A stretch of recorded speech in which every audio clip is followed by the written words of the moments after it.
Celebration of Hate by Jihad Zenith. The history of racial violence in the United States is not only a story of killings, but also of celebrations. From lynching postcards to internet memes, murder and humiliation of black people have too often been framed as entertainment, ritual, and affirmation of white supremacy. This celebration of hate stretches from the public squares of the 19th century to the digital platforms of today. Spectacle in the square. The 1893 lynching of Henry Smith in Paris, Texas, drew thousands of cheering onlookers who watched as he was tortured and burned alive. Photographers set up booths to sell images of his charred body, and newspapers described the festive atmosphere of the crowd. By the early 1900s, lynching postcards circulated across the South, openly sold in drugstores and mailed through the postal system until the government banned them in 1908.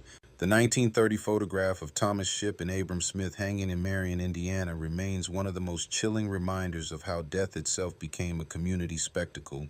These were not secret crimes, but civic rituals in which white communities gathered families, waved flags, and affirmed their dominance through terror. Echoes in civil rights struggles. By the civil rights era, public lynchings waned, but the impulse to celebrate racial violence persisted. After Emmett Till's brutal murder in 1955, his killers Roy Bryant and J.W. Malone were acquitted by an all-white jury. Secure in their protection, they sold their confession to Look magazine for payment, flaunting their guilt to the world.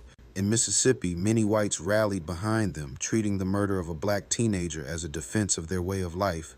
In 1964, after the murders of James Chaney, Andrew Goodman, and Michael Schwerner during Freedom Summer, locals honked horns, fired guns, and treated the killings as a victory against outside agitators. When Martin Luther King Jr.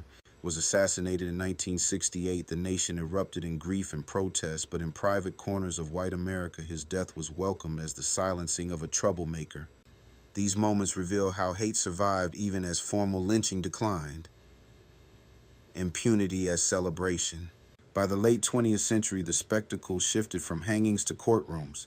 Police acquittals for killings of unarmed black men became moments of triumph for some. The very act of impunity was itself a celebration.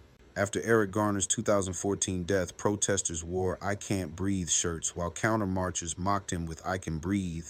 In Ferguson, after Michael Brown's death, some residents openly celebrated the grand jury's refusal to indict Officer Darren Wilson, cheering in the streets and waving American flags.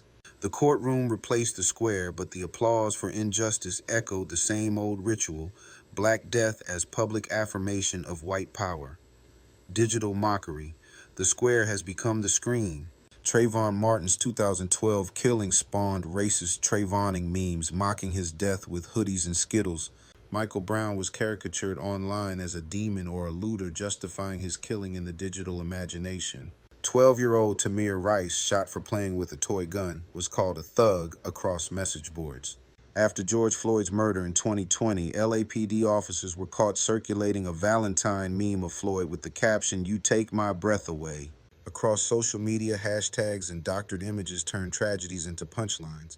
These memes are not harmless jokes, but the digital descendants of lynching postcards, visual culture designed to dehumanize, amuse, and terrorize, the rhetoric of return. This celebration is not confined to the fringe. Conservative commentator Charlie Kirk publicly suggested that executions should return to the town square, rhetoric that recalls the spectacle of Henry Smith's burning.